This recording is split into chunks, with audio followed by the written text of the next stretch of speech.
ప్రభువును ప్రియ రక్షకుడైన దేవుని పేరట మీ అందరికీ శుభాభివందనములు తెలియజేసుకుంటున్నాను. జీసస్ న్యూ క్రియేషన్ మినిస్ట్రీస్ ద్వారా ఈ రీతిగా ప్రతిరోజు మీతో అనుదిన ఆహారమును పంచుకొనుటకు దేవుడిస్తున్నటువంటి కృపను బట్టి దేవునికి ఎనలేని కృతజ్ఞతలు. వాక్య ధ్యానంలోనికి మనం వెళ్దాము. యోబు గ్రంథము 1వ అధ్యాయము 8వ వచనం. యెహోవా, నీవు నా సేవకుడైన యోబు సంగతి ఆలోచించితివా?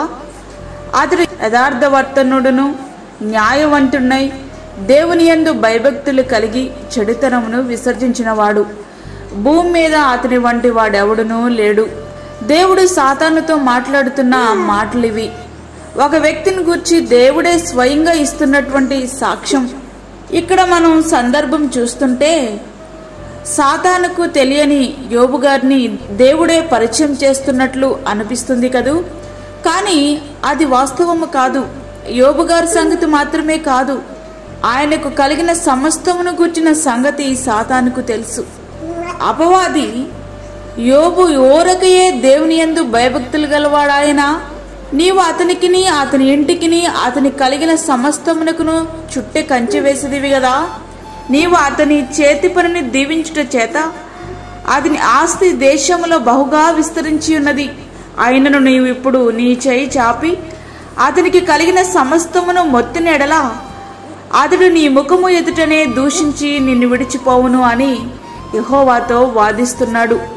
యోబు గ్రంథము 1వ అధ్యాయము 9 నుండి 11 వచనములు. దేవుడంటే భయభక్తులు కలిగి భూమి అంతటిపైన మంచివాడైన ఒక వ్యక్తి విషయంలో సాతాను యొక్క అభిప్రాయము ఇదే. దేవునిని ఆరాధించడము ద్వారా, దేవునిని సేవించడము ద్వారా తమకు దక్కే లాభము కోసమే మనుషులంతా దేవుణ్ణి ఆరాధిస్తారు అని అంటున్నాడు.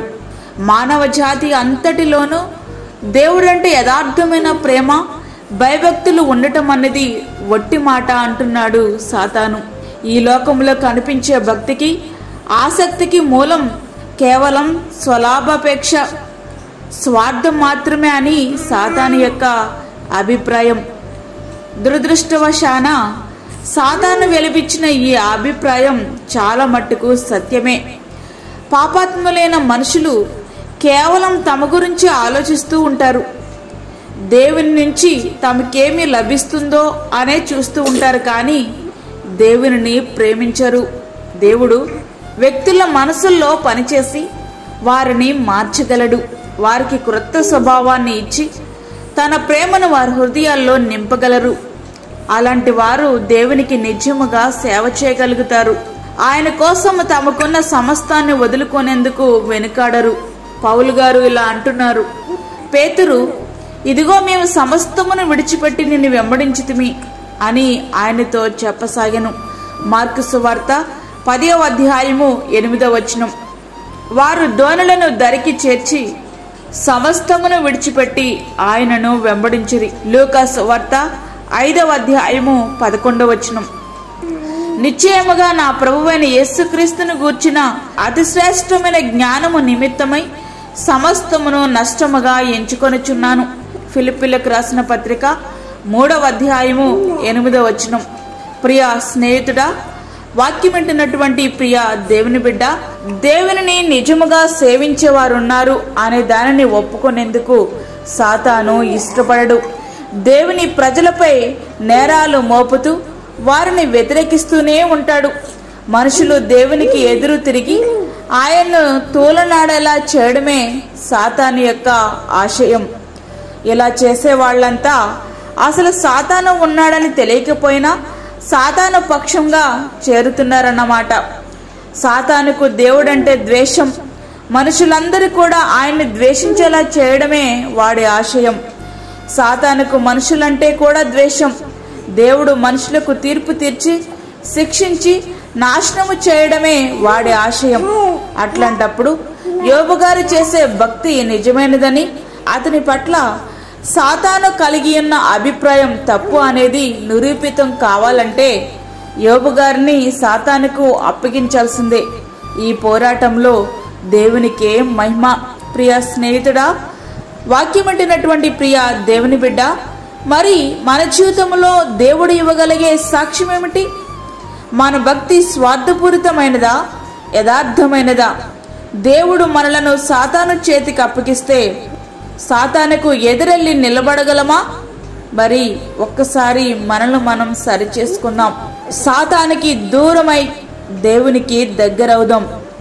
నిత్యమైన వాగ్దానాలు మనం స్వతంత్రించుకుందాం.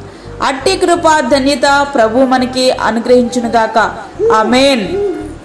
వాక్యం విన్న ప్రియ దేవుని బిడ్డలారా, ప్రార్థనలో ఏకీభవించండి. పరిశుద్ధమైన తండ్రి, ప్రేమగల యేసు ప్రభువా, శ్రేష్టమైన మరి ఒక దినము మా జీవితంలో అనుగ్రహించారు. వందనాలు. ఈ దినమంతటి కొరకు మీరు మమ్మల్ని సిద్ధపరచండి ప్రభువా. ప్రతి విధమైన శోధన, కీడు, ప్రమాదము, తెగుల నుండి మీరు మమ్మల్ని తప్పించండి. దిన అవసరతలు తీర్చండి. బలహీనులను, చంటి బిడ్డలను, వృద్ధులను జ్ఞాపకం చేసుకోనండి ప్రభువా. ప్రతి ఒక్కరికి నీ కాపుదల దయచేయండి. గర్భిణీ స్త్రీలను జ్ఞాపకం చేసుకోనండి. వారికి కావలసినటువంటి బహుమానమును వారికి దయచేయండి ప్రభువా. అప్పుల బాధలతో ఇబ్బంది పడుచునండి బిడ్డల యొక్క అవసరతలు మీరు తీర్చండి దేవా. వారి జీవితంలో గొప్ప మేలులు వారు పొందుకునేలాగానే సహాయం ఇచ్చేయండి. యోబు గారి వలె మీరు మమ్మల్ని పరీక్షిస్తున్నటువంటి సమయంలో యథార్థముగా నీ వైపు చూసే కృపను ప్రతి ఒక్క బిడ్డకు మీరు అనుగ్రహించండి. అదేవిధంగా దూరదేశంలో ఉండి యొక్క వాక్యమును విని ప్రార్థనలో ఏకీభవిస్తున్న ప్రతి ఒక్క బిడ్డను మీరు బలపరచండి. ప్రతి కష్టంలో, ప్రతి నష్టంలో నేను స్తుతిస్తూ నీ వైపు చూసే కృప వారికి దయచేయండి. బలహీనులను మీరు బలపరచండి ప్రభా.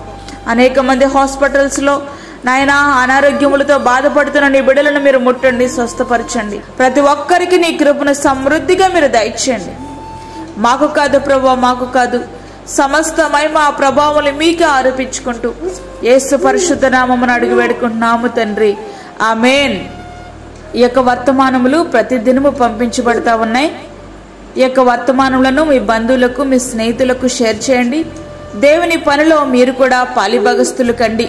అదేవిధంగా మీ ప్రార్థన అవసరతలు మాకు తెలియచేయండి. మా ఫోన్ నంబర్ 9177377559. దేవుడు మిమ్మును మీ కుటుంబమును దీవించునుగాక. ఆమేన్. దేవుని సేవలో మీ సహోదరి అన్నామణి సాల్మన్. మా ఛానల్ని సబ్స్క్రైబ్ చేయండి, షేర్ చేయండి, లైక్ చేయండి.